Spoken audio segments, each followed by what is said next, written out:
Disney's Tarzan is an incredible film, the last of the Disney Renaissance, they say. But would it be better if it was set in modern-day London? And what if Tarzan had magical powers? While you're at it, trash the Phil Collins soundtrack. Alright, lack of Phil Collins' powerful vocals aside, does a TV show with this premise have any real potential? When I first stumbled upon Tarzan and Jane on a random Samsung TV Plus channel late at night, I was struck by its computer-animated style and unintentionally comedic pacing. A quick Google search revealed to me that this show does have a devoted fan base. Because of this, I was inspired to become a fan myself and review the first 2 episodes. You're coming with me. It begins where all shows do, the pilot, a hero is born. Quick trigger warning, considering recent events, I do want to warn you that this plot involves a plain and implicit death. Proceed at your own discretion. My first impression of this opening is wow.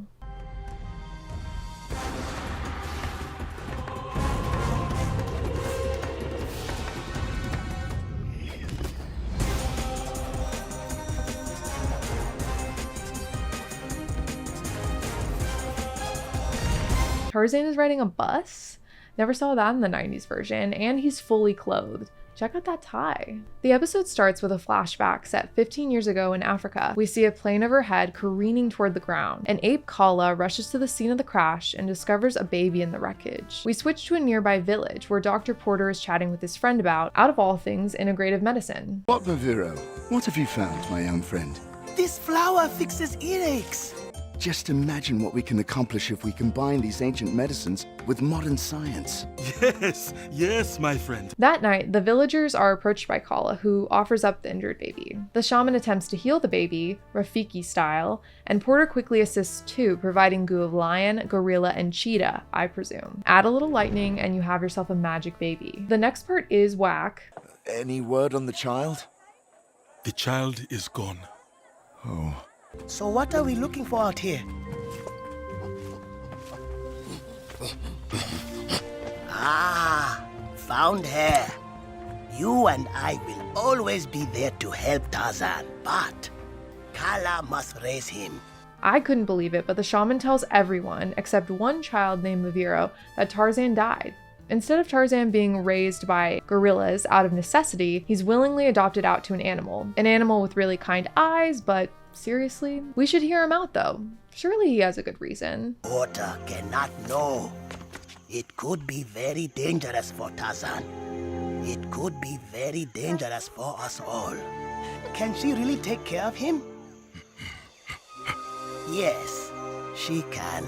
He must have a lot of unfounded faith in primates, which I've heard works out well for almost everyone. 10 years pass. Tarzan has super strength and speed, as well as an enviable manicure, all of which make it possible for him to navigate the forest and save animals. We learn the shaman and Maviro have taught Tarzan basic writing and reading skills. First, it is time to study.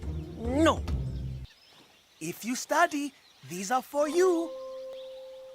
Comics! In another notable scene, Tarzan swings in to save a baby rhinoceros, and it's the cutest CGI animal baby you ever did see.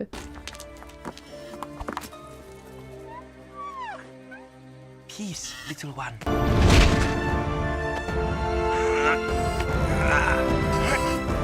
I also love that Tarzan is an animal advocate, naturally, with a take on the poaching and ivory industry.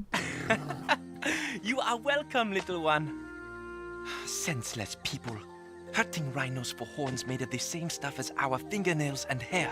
Adding to the list of superpowers Tarzan has, he can hear very well, Jimmy Neutron style but with less flair and brain throbbing. Tarzan wrangles a couple of rhino hunters. For a second I did think Tarzan was about to go Ramby style rampage and unalive them, but that did not happen. This episode bookends with Dr. Porter's research assistant reviewing video footage from earlier that day. She notices Tarzan swinging in the background, and there's a quick villain setup. It's the one who's been destroying our traps and ruining our business.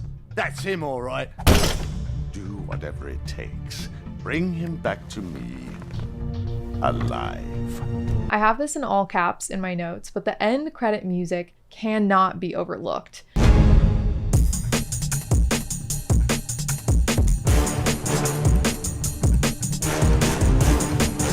On to episode 2, Tarzan Meet Jane. I wonder what the plot will be with this one. Tarzan and his cheetah friend are fully sprinting away from a couple of poachers. It's honestly weird, even out of context, to see them pull a weapon on Tarzan. It's giving Fortnite. I noticed the way Tarzan says, "get them," is particularly insidious here. Huh? Get them. He meets back up with Maviro, who explains the village is overrun with tourists and hunters. When Tarzan's super hearing reveals 2 nearby poachers, he lures them into a muddy pit and assaults them with a giant hornet nest. So if you asked me, is Tarzan mentally well after being manipulated by a shaman and raised by a gorilla for 16 years? I'd say not at all. We flash forward 5 years later. Tarzan is built and bulgy in his same cargo pants. Tourists are flying drones in the forest and snap a pic of Tarzan, which reaches a potentially distant relative via YouTube. Oh yeah, this plot is moving now. We meet Jane, Dr. Porter's daughter, along with a group of sketchy pharmaceutical reps. Oh, don't worry.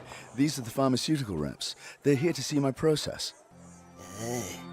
Tinino, I love the way Jane's boots are laced around her ankles.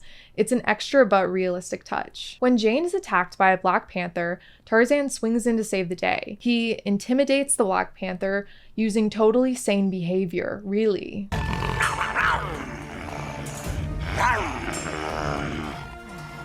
He also gets this funny bit where he pretends to not fully speak English.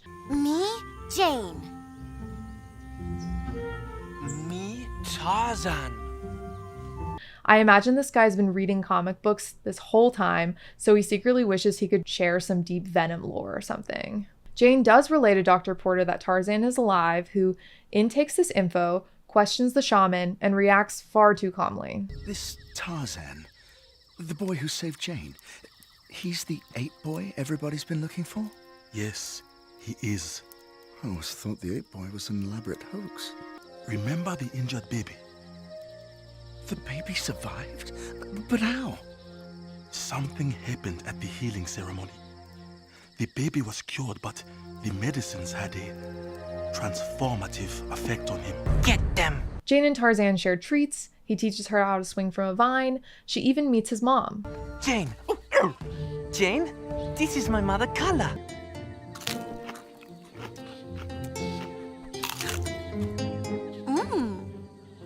Delicious. Remember those pharmaceutical reps? Well, they capture Tarzan and fly him straight to London, where his grandfather, Lord Greystoke, is waiting. Tarzan is naturally very resistant to being adult napped from his home. It's sad funny the way he moves 2 plants into his peripheral vision to mimic the jungle setting he longs for. Greystoke acknowledges Kala as Tarzan's mother and tries to accept him for who he is, Tarzan, not Baby John. These were your parents, John. Your father and your mother. Kala is my mother. Yes, I suppose she is. They say she raised you. I can tell she did a remarkable job.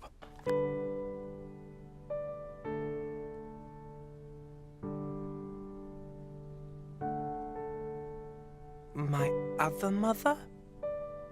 My father? Yes, your father. My father's father?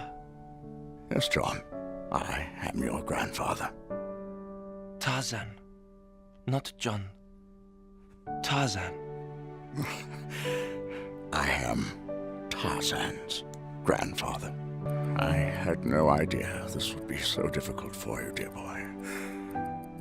I'm happy you're here, though. It's melancholic and written with an air of authentic intent that's quickly undercut by EDM music. And I hope you decide to stay.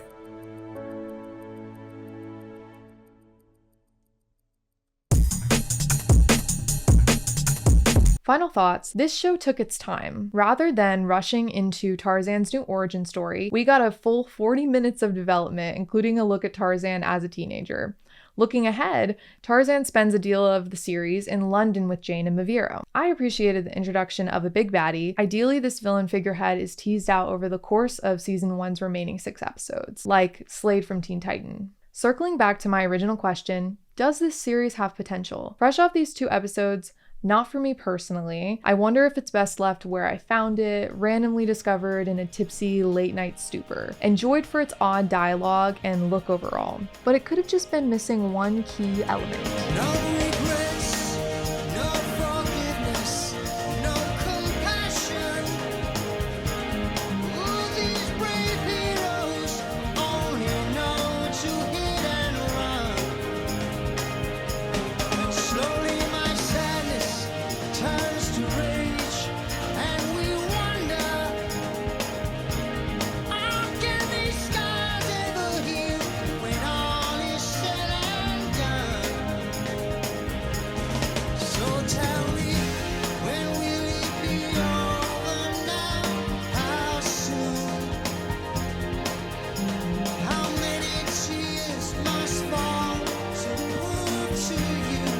I'll link a couple of essays that I found below which suggest the series is packed with action and mystery. Thanks for checking out this reimagined classic with me. If you're into videos like this, subscribe for more, and until next time, wishing you well.